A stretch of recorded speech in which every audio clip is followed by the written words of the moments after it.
All right, and we are live on the very second. Sam Browne, great to meet you finally. And you too, man. Thank you for having me. Oh no, it's my pleasure. It's my honor. So let's quickly. I know we don't have the sound. I somehow couldn't figure out how to add the sound, but let's just. This, ladies and gentlemen, is Sam Browne with Black River Drive.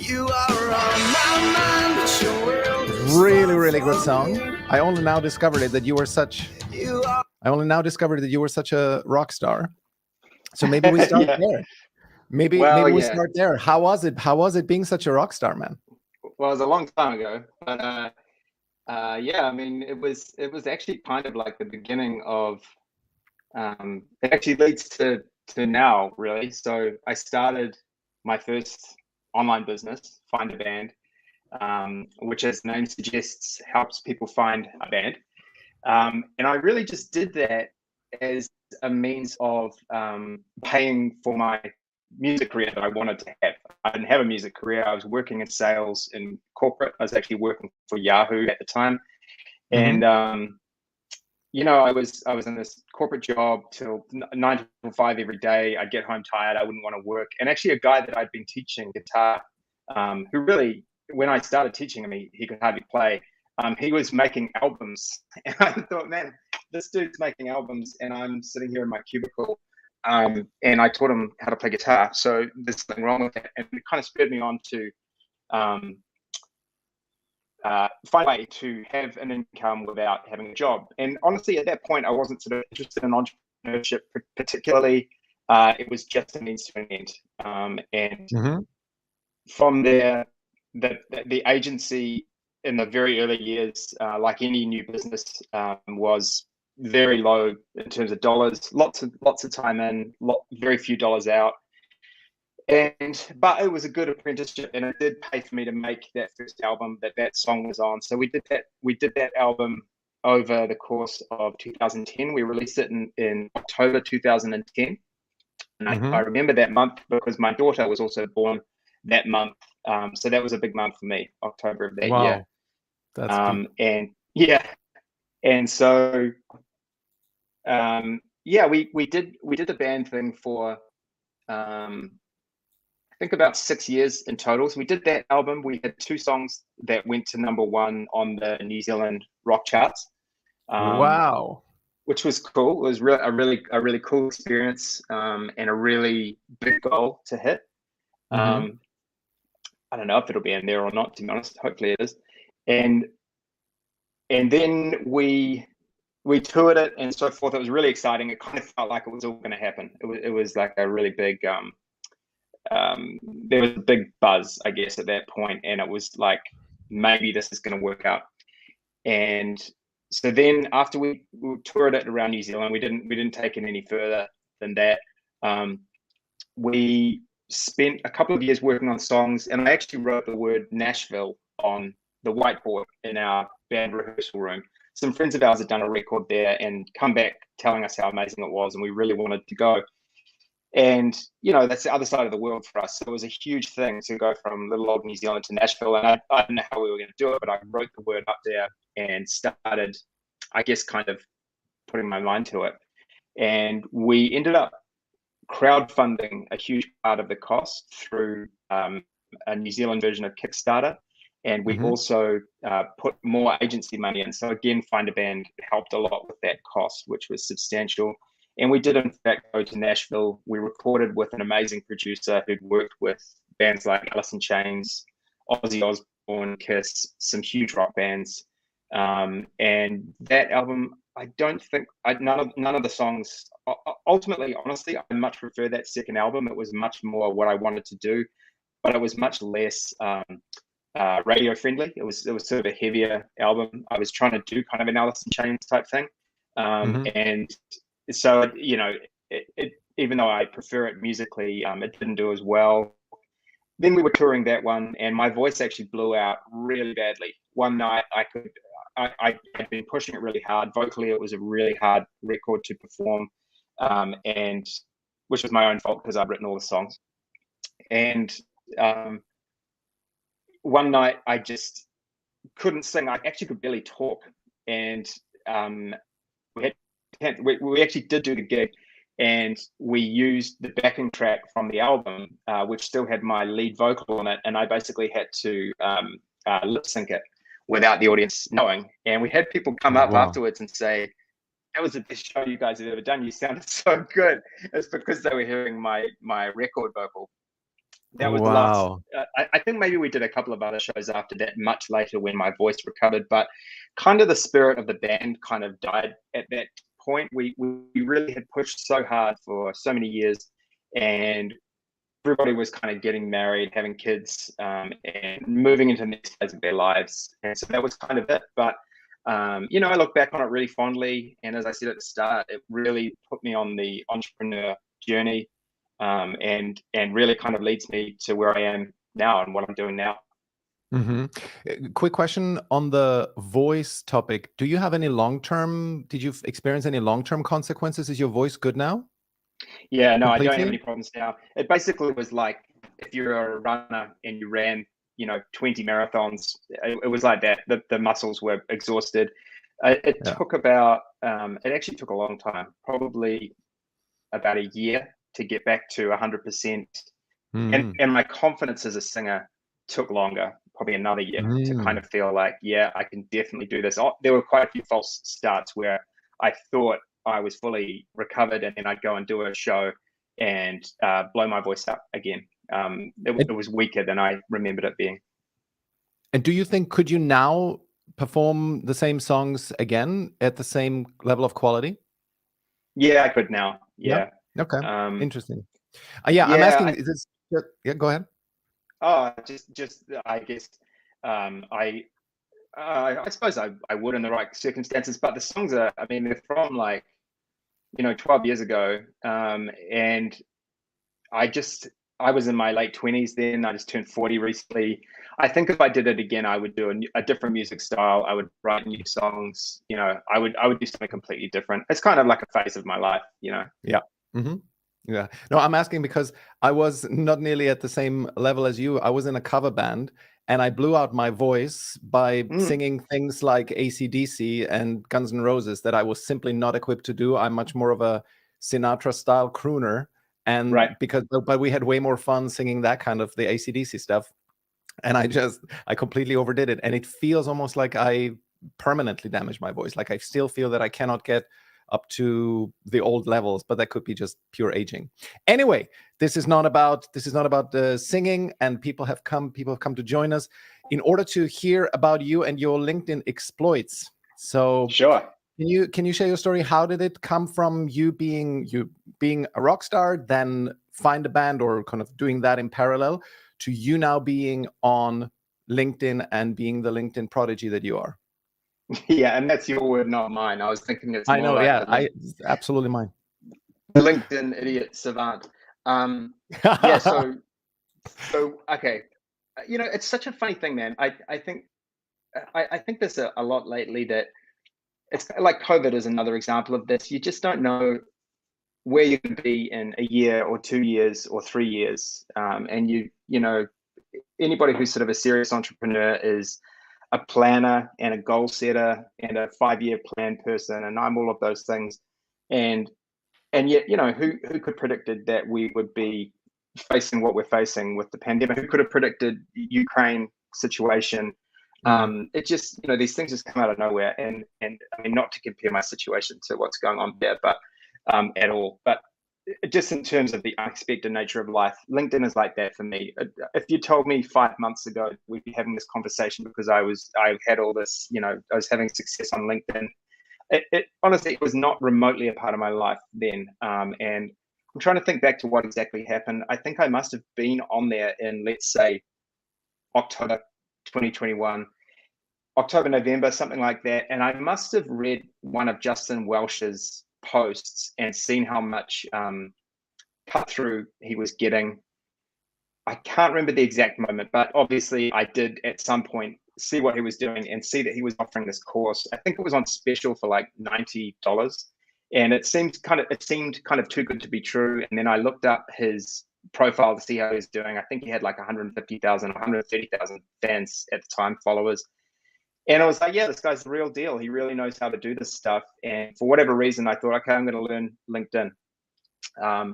And so I did that, and I have to say, like, doing that course was absolutely the catalyst for me being able to have the success I'm having now, in terms of learning a few really essential tricks. Tricks is maybe the wrong word. Techniques, strategies, tactics, and specifically, he talks about the hook, and the hook is the headline, subheading, the call to action. So you've got 5 lines before somebody clicks, read more, or I think it is, see more. So what most people who are serious about LinkedIn are doing, they do the headline, a space, subheading, space, call to action, and the call to action will usually have like a down arrow, pointing down finger, something like that. And if you look at my posts, I mean, they pretty much all do that. But it's like that. That was really such a game changer. And once I started doing that, and then obviously the other part of it is you need good content. And so I've been doing online business for 15 years, and I've done, I guess, some interesting stuff. I found it interesting. I enjoyed the process and made tons of mistakes. I learned exactly what I know now, the long, slow, hard way. And I try and cast my mind back to what it's like in year 1, year 2, year 3. In year 5 of my entrepreneur journey, I was totally ready to quit. I'd been earning more or less minimum wage from my business for 5 years, and it just wasn't really working out. And in hindsight, what it was, I mean, lots of reasons, but I was trying to do something that's a pretty niche business in a tiny country, and if I was starting over now, I probably wouldn't do a band business. That one has come so far that now it is a really good business, but only because of all of the years of love that have been poured into it. So that's what it was. But I didn't know that at the time. I just thought I was a huge failure and was ready to go back to the rat race. But anyway, got through that. I did a wedding directory marketplace called Auckland Weddings. I learned SEO, and that really has been huge for everything I've done. I did some other city wedding websites, Wellington Weddings. So these are cities in New Zealand. And then most recently I did nzvenues.co.nz, which is a nationwide venue guide for New Zealand. So these have all been New Zealand centric sites, and they've essentially been marketplace sites. Yes, that's that one there. And so throughout, this one I co-founded with a partner. So we were 50-50, and I sort of did came up with the idea and then handled the project management of the design and the development. And my business partner's taking care of things like sales and finance and HR, all the stuff that I am not that interested in. So that's been really fun because I've gotten to work on the fun stuff. And then, coming back to LinkedIn, honestly, I didn't go into it with a great game plan, and I am truly surprised at how well it's gone. I knew that I could write. I've studied copywriting. I love to write. I've always been someone who does their best to write really well, but I couldn't have anticipated that it would go as well as it has gone. Once it did start to go well and I started to see what worked, I doubled down on it. And it's definitely quite addictive to be getting feedback from people that what you're writing is helpful. They're enjoying it. They enjoy your voice. They are enjoying that you are doing something very different to everybody else. So it's been quite an organic process rather than a master plan that I'm executing. Okay. So, and you don't have really a goal, right? So on that point, you just are enjoying the fact that your content is obviously resonating, but a very clear purpose with this where you think, okay, I'm just going to get to X amount of followers, and then you're going to start building a product for them that is currently not on the cards, right? You don't have a specific plan. No, I do. I certainly do plan to do that.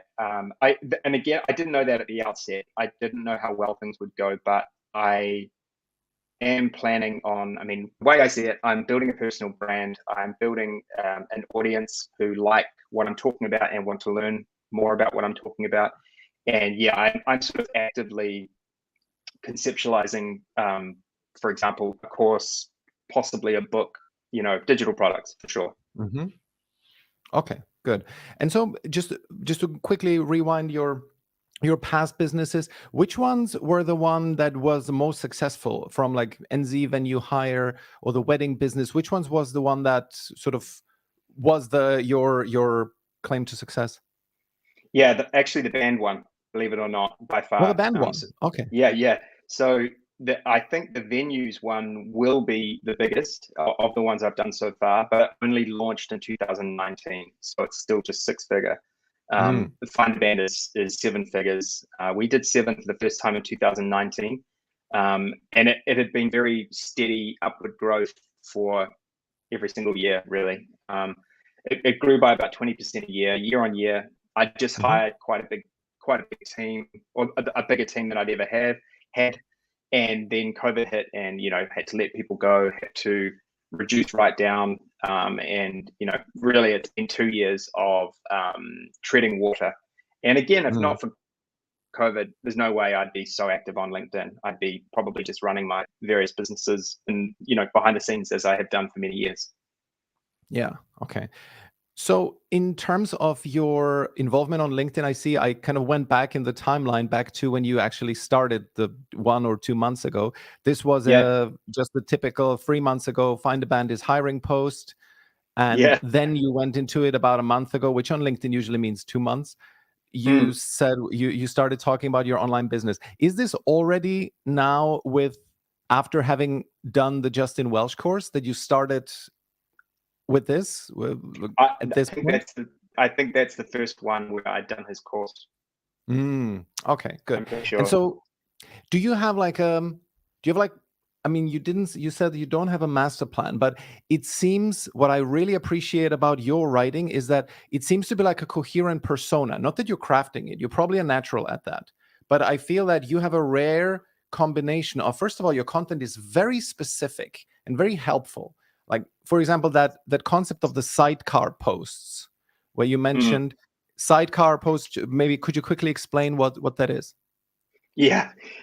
So it's sidecar post is, the analogy is, if an influencer on LinkedIn is riding on a motorcycle, you are attaching your sidecar to their motorcycle. There you go. And so what it means, how you do it, is when you see an influencer has posted a piece of content that you have something insightful, surprising, interesting to add to the conversation, you essentially do it. Your comment is essentially a post. So you comment, and I even do things like I do a headline, subheading, not a call to action exactly, but I'm basically showcasing my writing to the influencer's audience without being spammy, without telling them, oh, hey, go and check out my stuff. There's no need. And what's amazing with a sidecar post, apart from the fact that you get in front of the influencer's audience, is you get to market test a post before you do it for real. So, for example, in the one that I was talking about at the time, I had just done this on one of Justin's posts, and I think it got something like 25 or 30 likes or something. And that's unusual. For a comment to get that many likes means that obviously it's resonating with a lot of people. So when I see that happen, I usually think, okay, I can just rejig that a bit and use it as a post. And I actually do that all the time. A lot of my best posts started out as comments. Exactly. And that is also, of course, something that Justin Welsh is teaching. I also bought the course. I learned a lot from it. And this technique of going on to big influencers' content and then commenting on it and actually finding out when they are posting, so that you can be one of the first ones, because that gives you an advantage when you do that. And being on there, I think that should be part of the arsenal of everyone who wants to be serious with LinkedIn. You simply find out when the big influencers that also attract your target audience are posting, and then just make sure that you post something that is considerably more than just great post, or even like just a 2-3 liner, right? Make it something that even like with bullet points, make it attractive to look at, so that it's like a post in itself. Correct. And I agree with you. Several of my comments on influencers posts were, I think that the best one got like 40 likes and 2 or 3 inquiries and 1 client. So there is even money in it. If you do that well, the people will actually come to you, because of course you get exposure that your own content, when you're still at the relative beginnings, could not get. Yeah, I think totally, man. And the other thing I would say as well is with Justin, with who else do I do it on? He's the biggest, and he's got the biggest following, and his content is obviously not a million miles from mine. He's both an entrepreneur and a LinkedIn guy. I've never actually talked to him about it. He probably thinks it's quite amusing that I'm teaching people how to do LinkedIn, having his course like 2 months ago, whatever it is. But I'm also very respectful of the fact that he kind of lets me do it, and I'm always acknowledging as well that I learned some stuff that I now do that is really essential to my process, if you like. I learned from him. He is a very generous guy in terms of the way how much he shares in the course. The value of the course is insanely good. And then I'm in his private membership group, which is called Audience and Income. And that's like $400 a year, which I know is not nothing, but you get so much value from it. He is just constantly creating really good resources and really supporting everybody. So I'm a big fan of his. He's the real deal. He deserves the success that he's got, without a doubt. Yeah. Okay. But initially my point was, the thing that I really like about you and your content is that, first of all, you're very helpful. So you come up even with concepts like the sidecar posts. And on an aside here, I think you're very good with naming things like sidecar posts. I think that is key. If you want to take a page out of Sam's playbook, everyone, when you realize that there's like a phenomenon, some kind of like a concept, try to name it, coin a name for it, because I think you created that. It's even just sort of Justin's idea. It's in his course. He mentions it, that you should be doing this, but you actually took it and labeled it. You gave it the name Sidecar Posts. So I think that's a particular talent that you have. Thanks, man. Yeah, does he actually say to do a post on a post? To be honest, I'm still doing the course. I'm about like 3/4 of the way through it. I kind of stopped doing it because I was writing side. No, you've taken it one step further. You call it a post on a post. He essentially says, go and comment on influencers' content. Right. And okay, good. So right, that is different, which is good, because I would hate to say I made it up if he made it up. No, but come on, everybody. It's like there's so few new things under the sun. It's just that you take something that you learn from someone, and you optimize it, you make it better, and that's it. There's no problem in this. Yeah. Even Justin, I'm sure Justin has a lot of concepts that he's observed that others do and that he's now just distilling. It's much more about curating and distilling insights than coming up with completely brand new, genius light bulb moments yourself. So totally agree, man. Yeah, that's not. Yeah, I mean, so to answer your question about the persona, honestly, it is me being myself, and it is authentic. That is my authentic personality. I will say I kind of turn it up. I kind of turn it up to 11, but it's who I am. The jokes, the kind of slang and informality is, I'm like a rock and roll guy. So I'm not a suit guy, and so it's. If I can say, I'm kind of doing it with. I kind of put my LinkedIn hat on, but at the same time, that is really who I am. And also, I'm really careful I never lie. I never exaggerate what I'm doing. I had a guy today call me out on, because I'm constantly saying, just to get the click, I'm like, hey, I got 10,000 views every single post, 10,000 views. And some guy was like, oh, I took a screenshot and prove it kind of thing. And so I went through and I took a bunch of screenshots from my point of view, because I guess you can't see how many views somebody else has had on their post. just to show them, like, 10,000 here, 12,000 there, 30,000, I think once, maybe twice, 20,000 here. Like, I think it's really important to not bullshit, and to actually, if you're having these great results, for sure, you need to share them. And I struggle with that. Most New Zealanders are really bad with any kind of self-promotion. We're very self-deprecating, and we kind of have it drummed into us to stay under the radar and not show off. But it's useful. It's useful stuff for getting the click and getting people reading. And so you'll often notice my headlines are kind of quite hyperbolic and clickbaity. It's like a BuzzFeed headline. Absolutely. And then the content won't be quite the same thing. That's because I need to get you into it. And then what happens from there, I can be totally real. Yeah.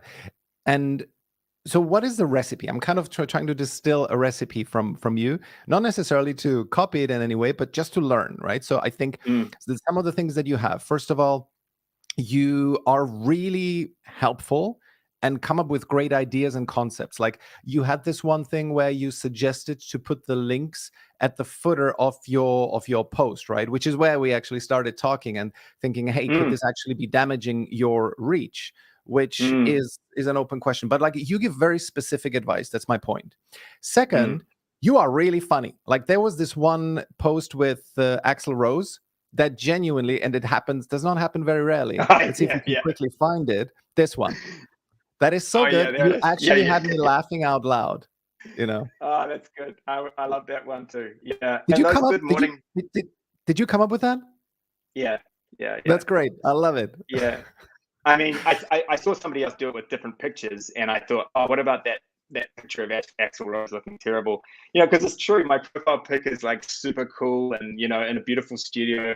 And then it's like Zoom is so punishing, the light and everything. So I thought, oh, that's funny. It's fun with those good morning posts that, I haven't done one in a few days, but it's a really fun thing to find something really specific and relatable that you think is, obviously just yourself is feeling.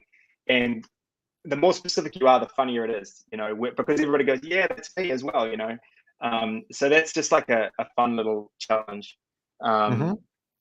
So you're asking about sorry, what was the first part of the question? No, I'm just kind of coming up with the building blocks of what makes you successful on LinkedIn. So I think number one, obviously, because as I said, you're very helpful, very specific in your advice. Number two, you're really funny. So it's always a joy to read your post, because I'm thinking there's going to be like a cool turn of phrase or something genuinely funny and positive about it. Third, I never see you preach. You're not preachy. Right? You're just cool. Suggesting, right? You're just suggesting things, having ideas, but there's no preaching. Right? So that's three. What else is there? First of all, and then very importantly, is great copywriting. You mentioned that you're really good at that. Where did you learn copywriting? Yeah. Okay. So there are specific books, and I'm happy to share them. So the one that I've read the most is actually, it's not really a copywriting book. The book I would recommend the most on this sort of thing is Influence by Robert Cialdini. That's an amazing book that really is literally life-changing. You can apply those skills to anything. Just to give one example, and there are many good ones, you learn about the law of reciprocity, that when you do something for someone, even if they didn't necessarily ask for it, you create an obligation for the favor to be returned. A perfect example of this is if you're in a supermarket and there's somebody with a little stand and they're giving away free chocolates because they're promoting a chocolate brand. And so you go up to the stand and you eat the chocolate, and now you feel this kind of strong compulsion to put the chocolate, a pack of it in your supermarket cart, because this favor's been done for you. You've had this free treat. And it's this weird human interaction where you can't then just walk away and say, thanks for the free chocolate, I'll never see you again. You feel very obligated to pay them back. So anyway, that's a big one. But the copywriting book, so the best one is the Copywriter's Handbook by Robert Bly. That one is so good. It's like just packed with really, really actionable copy techniques and ideas. The same about 10 copywriting books come up again and again. Ogilvy on advertising, the Bohr on letters, scientific advertising. I can give you a whole, totally the classics. I think the Copywriter's Handbook is from, he's talking about like sending out mail and stuff. It was pre-internet, I know that. I think it was written in the 80s or possibly the 70s. And they have updated it to mention the internet, but it's really timeless stuff. So I mean, I've sort of studied that kind of thing, as part of my overall entrepreneur journey over the years, same with sales and sales psychology. Lots of focus on copy, lots of focus on SEO, although I'm better at copy than SEO, that's for sure. And then kind of design concepts. So I'm not remotely a designer, but I have learned how to communicate with designers and how design works. So essentially how to design websites for maximum conversions. Okay. So we covered a couple of points. Then I think another one that makes a difference, of course, consistency. Are you posting every single day or 5 days a week? How do you do that? Yeah, and actually you kind of mentioned before, like, what's the formula and things like that. Honestly, there is no, I'm just writing constantly. I think it'll probably run out at some point. This kind of the almost, it's almost like a mania at the moment where, I mean, I wrote maybe 4 posts today. I'm constantly identifying ideas, writing them down in my notes app or whatever I have at hand. And then I will, turn it into a post. I'm kind of in like LinkedIn post mode, honestly, kind of 24/7 lately, it feels like. And so I don't have I actually just wrote a post about this. I don't have a content calendar. I don't write to themes. I don't have a series of headlines that I've already written that I then flesh out. I'm literally throwing ideas and notes and then almost kind of just plucking whichever one I feel like, writing a post about it. And if it's good, I'll schedule it. I do schedule with Buffer, with their free thing, which is like, you can schedule up to 7 days in the future for free. Often I just write it and then hit post. So there's no particular time that I do it, because I shouldn't really do that, but I like to just get it out there and see what people think. The only time I don't do that is if it's like 1 a.m. US time or something. My 8 a.m. in the US is about 3 a.m. New Zealand time. So sometimes I'll schedule it and then 5 hours later or whatever, I'll wake up and see how it did. That's why there's no comments from me for those first few hours.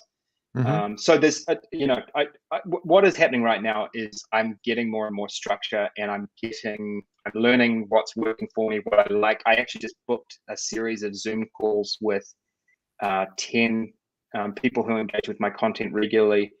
And I sent them a questionnaire, and I'm basically doing market research to do a better job of what I'm already doing. And also, working towards this course, or courses as it will probably be. Interesting. What do you plan? What kind of course will that be?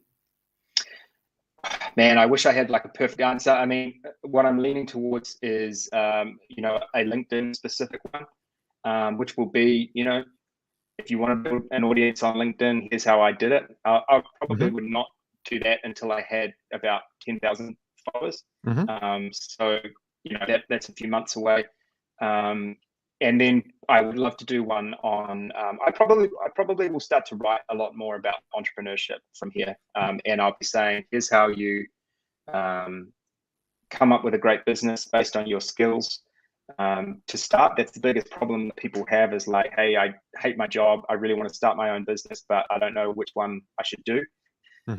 So I would talk about that. I talk about getting from 0 to, your first 1,000, getting from 1,000 to 10 to 100. And then maybe do kind of like an advanced one, which is like, okay, you've got a business that's making at least 100,000 a year. How do you get to 1 million a year? Great. We have a question from a viewer. Do you recommend writing that many posts per day? You mentioned you wrote 4. It's not like you've published them, obviously, right? You have not published them. You just pre-wrote them. Is that right? I did publish two today, and I scheduled the third, but I wouldn't recommend it. Honestly, I'm kind of in a, because of COVID and various things, I'm in a weird place where honestly I'm just living on LinkedIn. I'm either replying to comments or I'm writing posts in Google Docs, and it's not particularly healthy, honestly. So, I could easily be still maintaining momentum and traction and interaction with posting 5 days a week and taking the weekend off. That'd be totally fine. There's no need to do it as much as I'm doing it. And I will say this too, I don't post every day. Some days I post multiple, and then I might have 2 days off just because I'm over it for a little bit. So, Wow. there's really no structure to it. There's no particular rules. Interesting. So, and I was about like on my list of items that are part of your recipe, I actually wrote consistency, but we can sort of put a qualifier around that. You're not terribly consistent when it comes to every day at the same time and 2 posts a day and exactly always at the same time of the day. No, you're quite scattered in that. Yep. And that, and then everything else in my life. Yeah. So, that's arguably that's part of the persona, right? It's like, but that's true. Like I'm quite erratic and not a particularly disciplined in terms of the way that I'm living. But where you are consistent in, at least quite recently, you post these good morning to things, like good morning to everyone with a profile pic from 2017, which are there's always some like unique twist to it. Where good morning to people who, what was it? There's a couple of, exactly. I love that one. Good morning to people who tidy up before the cleaner arrives. Yeah. Right? So my girlfriend and I, you just give good ideas. Right? My girlfriend and I had just done that. We just cleaned up because the cleaner was coming. I was like, man, this is so stupid. I'm going to make it a post. Like, that's what I was trying to say before, is like, being so specific about the ridiculousness of life is so universal, right? Like 82 others liked it because they're like, yeah, I do that. So many people commented, they're like, yep, my wife does that, or I do that, and guilty. It's like that. It's so fun to sort of say, we all do this. This is this ridiculous thing that we all do. And honestly, when I find something like that, I love to put it out there. I haven't done a good morning in a while, but maybe I'll start doing them because they are such a fun little mental challenge. I really enjoy putting. I should say this too. I don't know if I've deleted them. I probably have. Sometimes I do them and they bomb. Sometimes I'll do it and it just doesn't catch fire, and that's fine. Specifically the good morning post, although it happens with my full post as well sometimes. So sometimes they don't work out. Interesting. So then you delete them. Do you? Oh, okay. The reason for that is there's kind of no value in them. Clearly, they haven't connected, and also I want people who look at my activity feed to have like a smorgasbord of great stuff. I don't want them to have to wade through to find good stuff. So a ton of what I'm doing and what do you call it, strategies that I'm coming up with now, which I'll be sharing in post very soon, is all about repurposing your best performing content in like 10 different ways, basically constantly representing it to new followers.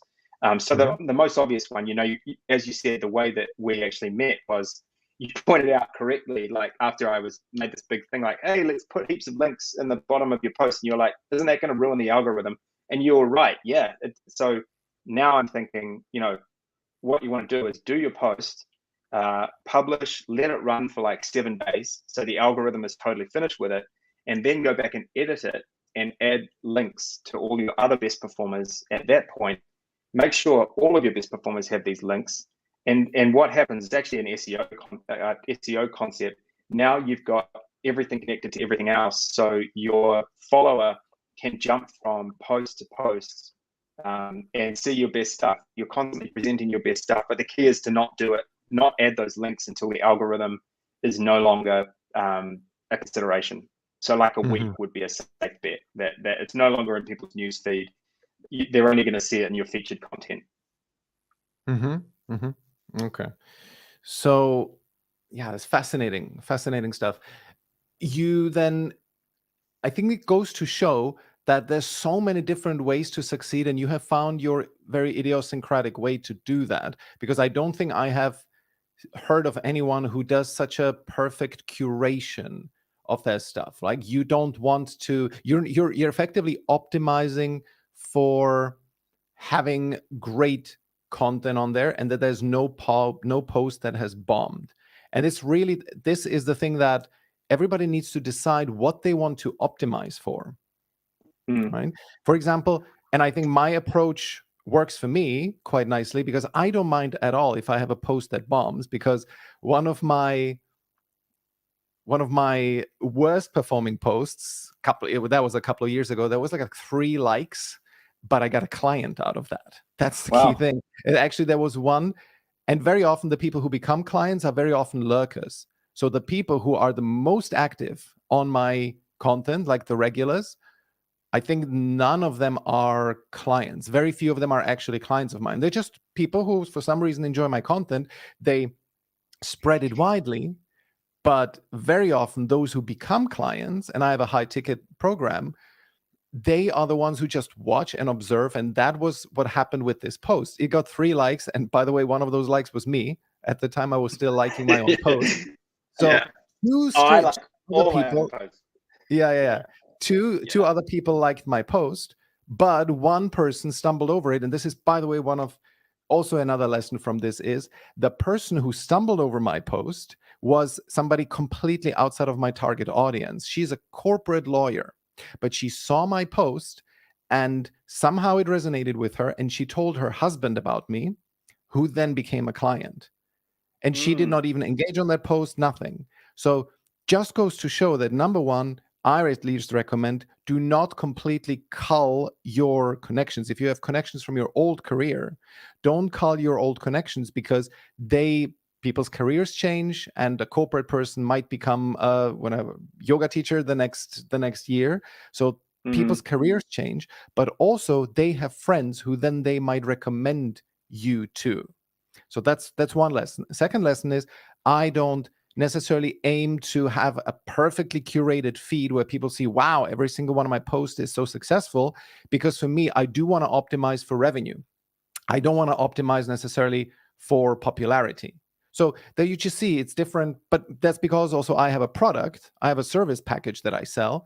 And so for me, it doesn't really matter if a post has fewer connections. You are optimizing for something else. So the lesson from this to take is really know what you want to optimize for. And I think in your case, I think it's very good that you know that, because you just at this point want to grow. You want to grow your audience. You want to make an impact on people, and you enjoy the process of writing. And you don't necessarily, it feels like, at least, you don't need the revenue at this point. Whatever comes, but you're not optimizing for that. Is that right? Yeah, I mean, heck, man, I want to make $1 as much as anybody, but it's not my income source at all right now. And I think actually that gives me, a lot of freedom I feel that I'm still trying things out, and still, clearly I've found a bit of a niche to write to, but it's still such early days that there'll be 10 different things I'll try, and it'll change over time. But yeah, to your point, what you said is correct. I'm not thinking about how do I turn this into a sale as yet. My take on it is, if I can just keep giving and giving and giving, everything I know, everything I've done, the many failures I've had, the successes that I've had, and be someone who inspires others to, follow their dream, whether it is starting a business or whatever it may be. It may be a creative dream. Just essentially, I wrote today about how the key, somebody said, wish I could remember the question, but the answer was, just post something, post anything. It was something along the lines of, how do you get the courage to start posting out into the world? And I said, look, honestly, just break the ice, just post any old crap, and then do it again, and then do it again, and you'll realize that nobody cares.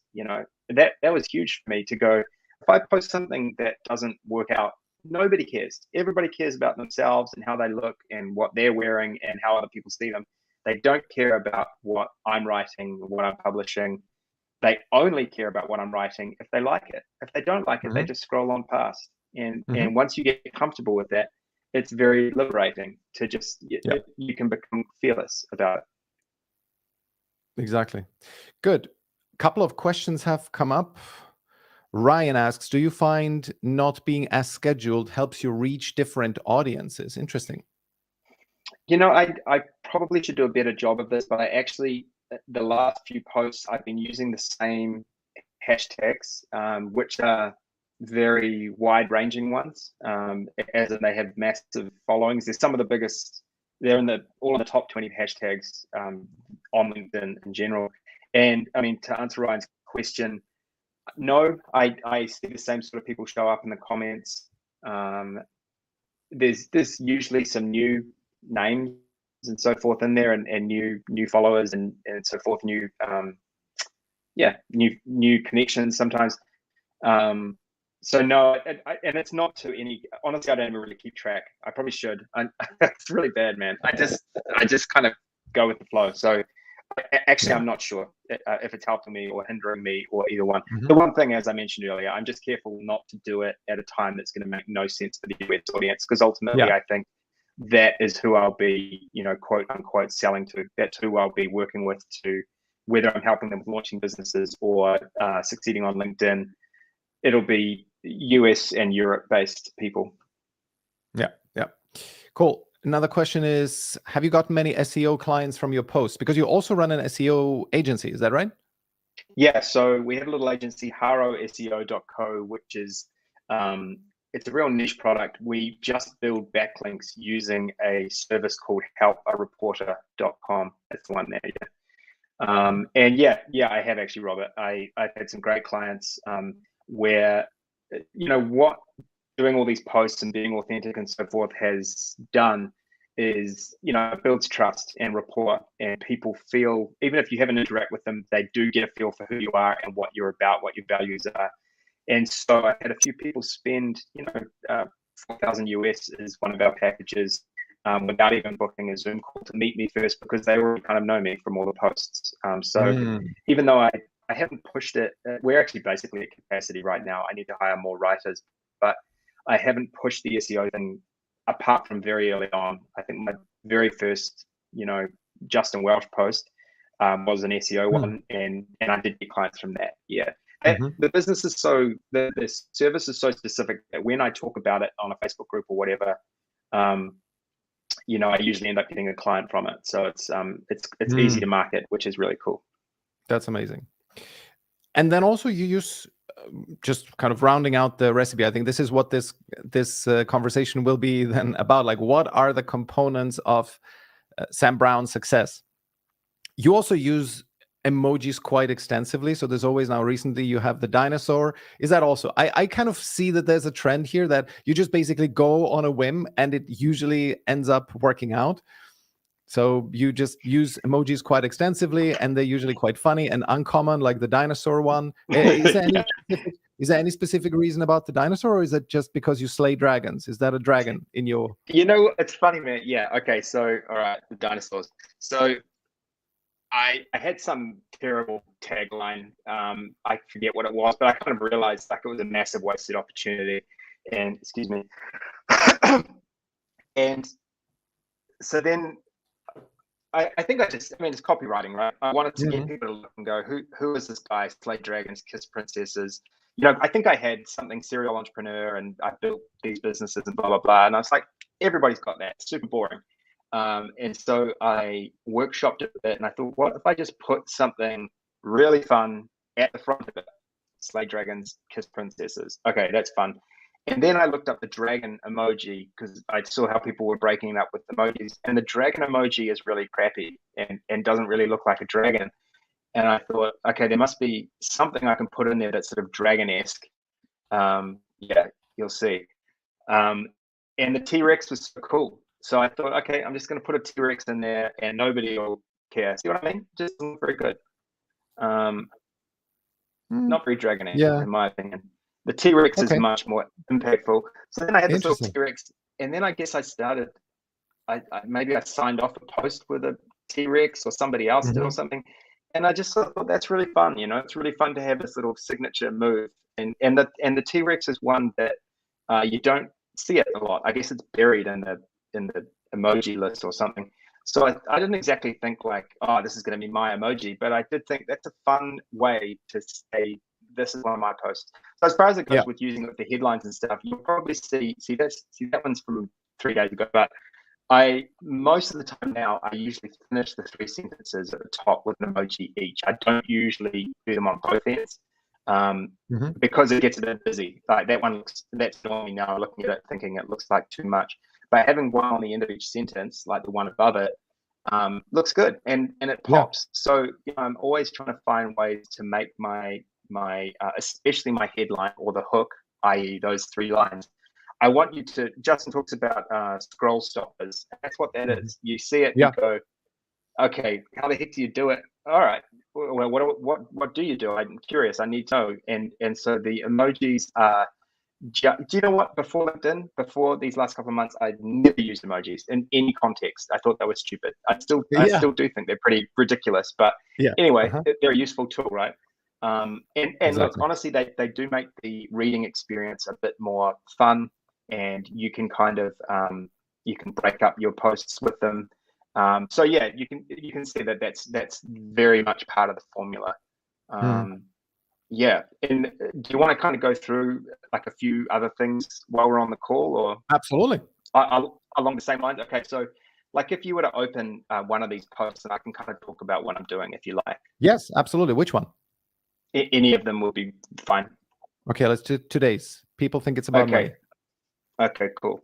So one thing that I do that I haven't really seen people talk about particularly is I'm really intentional with the physical shape of the post. And so what I mean by that is I make sure that it's a really enjoyable reading experience aesthetically, as well as obviously the content, the text, the wording. So, for example, you know, we've got that line time. The word time on its own is because it's impactful. It's a big punchline, and then we've got a few more lines on their own, and then we kind of get into the meat of the post. With you start to realize it when you're 30. You realize you'll never be in 20s ever again. You can't go back. End of idea. And then so I often will group sentences in groups of 2.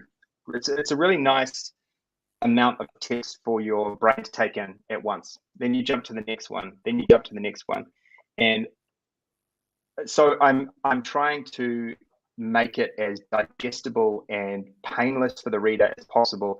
I don't want them to bounce because there's text everywhere and there's lines that finish with a single word on one line. So often I will actually post something and then I'll revisit it. You'll always see that I've edited my posts.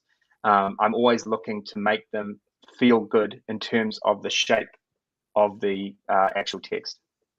That's very interesting. Quick note on editing. What I have heard from different people, and that seems to be conventional wisdom at least, is that editing a post after it has already received engagement will tank it. Because really? LinkedIn doesn't like the idea. It's fine probably to edit it after kind of the algorithm is done with it, as you said before, a week after.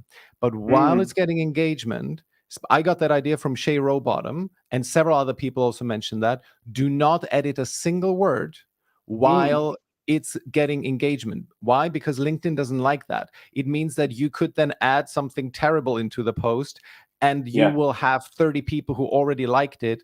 They are now beholden to your change that you made up while you were drunk, for example, right? Right. So, but you have not. That's interesting. You are constantly editing your posts and still continue getting engagement on them. Yeah. Wow. That's the first counter narrative that I've seen. Like that's the opposing view on this. Sorry, go ahead. Yeah. So I mean, in some ways, I think how could you tell unless you were obviously editing some and not others? But yeah, I edit pretty much all of them. I check how they look and feel, and I usually will go after I hit publish. I usually will go through and then sprinkle some emojis to make it fun. And Yeah, the thing that I have noticed tanks it is having a link in there for sure. That definitely does. So you have to remember, do not put a link in there until the algorithm is finished with it. Put your link in the comments, and you. Quick question on this. Even if it's a link to another LinkedIn post so that you stay on the platform? I think so. I'm not an expert on that, but I believe that is the case, that it seems like the algorithm just does not like links, full stop. Great. Okay. Yeah, so the shape, so you mentioned the shape of the post, that matters to you, and I agree. It's somehow this undefinable quality of certain people, how they post, is that even visually the shape of the post is great. You just immediately drawn into it. Of course, it's also the topic that they talk about, but the optical aesthetic aspect of it is also relevant. Yeah, and I don't know, that is a lot of things that I do in business. I do them for myself rather than because I think they'll make more money or out of any necessity. So for example, I upgraded the design on findaband.co.nz in 2019. Even though the business was doing great, I thought it was the fourth version of the site, and I just felt that it could look better. So I invested a ton of money in the current design, and I really love how it looks and works and feels now. And so a lot of stuff that I do is if it feels good to me and like it's as good as I can possibly make it, that's when it's finished. And if I don't feel like that about it and I feel like it could be better, even if things are fine, it's making money and nobody's complaining, if I don't like it, then it's not good enough. And that's my approach with my LinkedIn posts as well. I want to look at them and have it like a beautiful garden. I want to go in and go, just like you said, it's an indefinable quality. You'll know it when it's wrong. You'll sometimes see posts and they're just messy and hard to read, and there's text everywhere. And basically, if it's causing you to expend effort to understand what's being read, then they're doing it wrong. It should just be served up to you. It should be so simple to consume. Yeah. Excellent. Another question we got in: if my primary goal is getting more SEO clients, should I write my content about SEO, or should I try to connect with my ideal client base, in your opinion? Do you have a view on this, Sam? I kind of feel like it's I guess Robert is asking with the second part of the question, should he try and connect with people who want SEO, but without talking about SEO? Funnily enough, this is one that I follow lots of SEO guys to pick up tips, and it's actually such a great niche to be in, Robert, because you can basically share your results and you're going to get clients. So you share a screenshot of, we were working with this e-commerce client for the last 6 months, and here's the graph showing our SEO work and how well they're doing now. It's like a billboard for how fantastic you are at SEO. So to answer the question, yes, I would definitely write about SEO, but I would be writing it not for other SEOs, but for business owners. I do see a lot of people who are basically showing off to their peers and being too technical is what I mean specifically. So keep it in layman's terms. Don't talk so much about the process because the client doesn't care. Just talk about the outcome and the return on investment. If you can say so-and-so plumbers paid us 10 grand over 6 months and the return on investment was 400%. Great. If I'm a plumber, I'm going to go, man, I'd be a fool not to buy that service. Exactly. Just a quick note from me on this. I like to simply take the whole persona and think, okay, what do they need? They obviously want more clients. And yes, if SEO is my area of expertise, that's what most of the posts are going to be slanted towards. But also questions like, in your business, should you even consider SEO? Is it the right one? And then explaining to people, SEO is not right for every business, right? I don't think that in my business, what I help people do, people don't search for this, they discover. And therefore, for example, the idea that, hey, should you in your business be using SEO? That is also a good topic area to explore when you are offering SEO services. So taking the whole person into account. And then definitely, I think doing these kind of Excel rows type posts also definitely helps. Yeah. Yeah, actually, I hope I say his name right. I think his name is somebody Bonini, the guy from Databox. I believe he's the CMO or the CEO of Databox. Just did a post about this, and he was saying how, you know, the priority of writing. I'll find him, and I can actually talk about it properly. He just posted it today.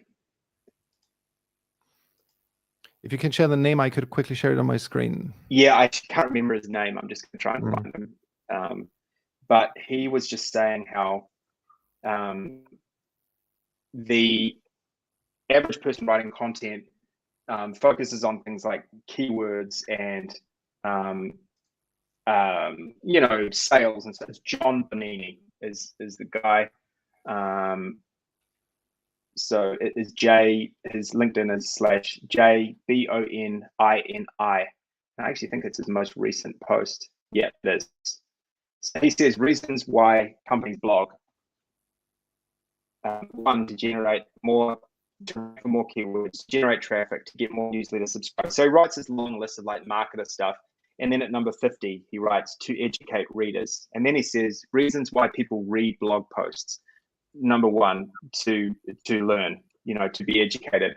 And the point is, there's such a disconnection behind why people are, and, you know, you could also say the same for LinkedIn posts, that, you know, don't just be pumping out content asking for the sale, trying to get the sale. If you're somebody who's being incredibly helpful and you're teaching somebody everything they need to know about this thing that they don't know about that you happen to offer, there it is there, yeah. They're going to trust you and realize that you are a person who sees the bigger picture and is going to help them, and that's what they want. Yeah. Awesome, man. There's so much value in this. I'm mindful that we're on the hour, so I don't want to hold you for too much longer, but are there any points beyond of what we discussed? I'm going to quickly summarize. We had the helpfulness, labeling concepts like the sidecar post. We had being funny. And I know this is not something that people can just come up with. They cannot just be funny. But whatever, I think I would say observe what, if you ever say something that makes other people laugh, try to uncover what is it that actually makes them laugh. You know, because many people are funny in specific areas, in particular ways. And so just try to analyze that. So you're definitely that. Copywriting, just do the hard work of learning copywriting, read a couple of copywriting books, and just stop doing obvious mistakes. General, in terms of consistency, we don't have that with you, so that doesn't apply to everyone, although everyone would say that. I think on the whole, it's better to be consistent. I would even argue, I don't know, I hope this is not offensive, but to argue that you might be even more successful if you were consistent. Would you disagree with that? Definitely. Yeah, man. Yeah, no, I look, honestly, I would almost say it's part of my persona, if you like, is how far I am from perfect and disciplined. You know, like I shared my morning routine, which is absolutely terrible. And you know, like you're right. Like I could be doing better, and I could be a slicker kind of operator for sure. And to be honest with you, I'm trying to do better. But then we're all trying to do better, right? That's a good example. Like we're all trying to be better versions of ourselves. Exactly. And anybody who sort of says I'm a 10 out of 10, I've got it all dialed in, for sure they do not. You know? And I prefer to just say, look, I'm often getting ready for the Zoom call 4 minutes before it happens. That's just the truth. And maybe that's true for you as well. And everybody goes, it is true for me, you know? Yeah, exactly. I love it. Then, of course, also the obsession with it. So you mentioned that you're constantly on LinkedIn. I think that's a huge part of it as well. And this is something that you cannot shortcut your way into. You really, if you want to master a platform, you just need to spend a lot of time on it. So I'm definitely glad that you mentioned that. You do market research. So you are booking calls with people who are regularly engaging because you do plan to launch products. So you market research with people as well. And yeah, that's quite a bit. And then you, of course, look at the aesthetic quality of the post itself. So those are kind of like my main takeaways from that. Is there anything beyond that? Anything that we have forgotten? Did you want to mention? I don't think there's anything. I look, honestly, I'd be the first to admit there will be things that I try not to say something that I don't know what I'm talking about. And honestly, I probably do sometimes say something. A good example is what you pulled me up on was like when I did the power up posts, which is, the Mario post, like, hey, you should put all your links to your other content in your post. You commented saying, hey, bro, you realize it's probably tanking you in the algorithm. And it was like, that was a learning, moment, teachable moment. And realize I made a mistake. So I definitely want to tell people I'm making mistakes. I'm trying stuff. I'm doing a lot on there, and not everything is perfect.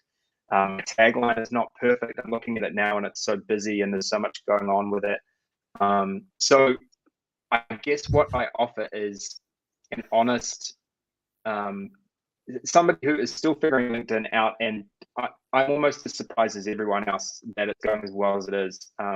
Obviously, there's a bit of a method to it. The copywriting is really key, and actually really a lifetime of loving writing and loving the written word is a big part of it. But the main thing, and I've tried to really hammer this in recent posts, is I'm turning up and doing the work. It takes a lot of work to do these posts and to make them as good as possible. And, to be honest, you didn't ask about this, but to be honest, I actually feel a lot of pressure to keep performing at the same level. It's like if I get 10,000 views on a post now, I'm like, what's wrong with it? What did I do wrong? And my girlfriend said to me, like, what are you talking about? Like, it's absolutely crazy how well it's going for you. And if it doesn't happen every single time, it's fine. But honestly, I am trying really hard to keep that standard. That of course, high. it's a really good barometer. If you're getting that, it's obviously you're writing. Yeah, and you're writing good stuff. It means you're doing stuff people relate to. People won't engage and like your content for any reason other than they like it. They won't do it out of love for you or for a favor for you. So, it's a really binary measure. You're either writing good stuff or you're not. As far as the jokes go, we didn't really talk about it a lot other than you mentioning it, which I appreciate. I try to I try to keep it fun. I what I don't want to do is be that person trying too hard to make it funny. I try to put a little bit of a fun spin on what I'm doing without going crazy and being the super fun, funny guy on LinkedIn, because it's not really who I am. I just want to. I want people to keep coming back, exactly as you said. I want them to come back and think, they know what they're going to get with me, and they're going to enjoy themselves. Absolutely. And you definitely are achieving that. It's not that the fun and the humor is forced. It's not, you're not trying to be funny. This is the worst thing, when people are trying to be funny and then most of the time it fails. You are just simply naturally funny, and it's simply, you are like the best version of a stand-up comedian, where you just look, it's like observational comedy. Like the thing from the profile picture from 2017, or the cleaning up, tidying up before the cleaner comes.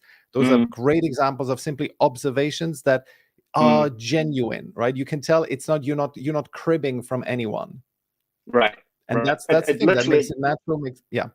It happens in my life, and then I write it down. I mean, if people don't get anything else from this call, I would say, my success with keeping ideas coming is something happens in my life and I write it down. I put it in my notebook. I'll put a keyword or a phrase, or if I've got time, a whole paragraph. And because I'm constantly doing that, I never run out of ideas, and including funny stuff that happens. Yeah, absolutely.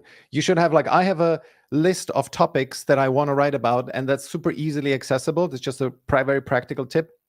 I have it as a Google spreadsheet, where by now I have like 400 running items, most of which I will never realize, but that I just have a quick list where I just go and boom, I can just pop an idea in and then get back to it as and when I need to.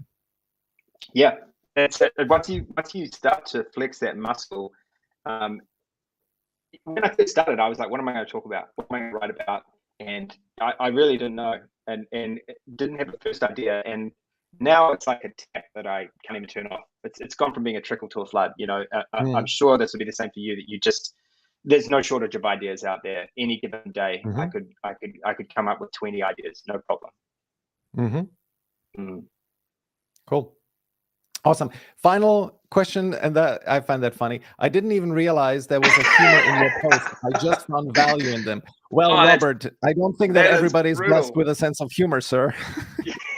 Yeah, that's tough, Robert. That's cold. Yeah. All right. Awesome. Sam, thank you so much. This was incredibly valuable. I'm sure many people will have gotten a lot of value from it. What I'm going to do is actually get back to this and then do like a list of top 10 things I learned from you and what is part of your recipe, because I think you have a lot people, so you have a lot to teach to people. And ultimately, this is what your product has to be about, right? Distilling all of that, the slight unstructured things that we have tossed around here and that we've uncovered here. That's your product. Yeah, I'd be the first to buy it. I'll be interested to see what you say. It's like you can't tell from the inside looking out exactly what it is you're putting out into the world. So I'll be so interested to see what you feel is valuable. Yep. Awesome. Thank you so much. Cool. Thanks, Michal. See you, awesome. man. Ciao. Bye.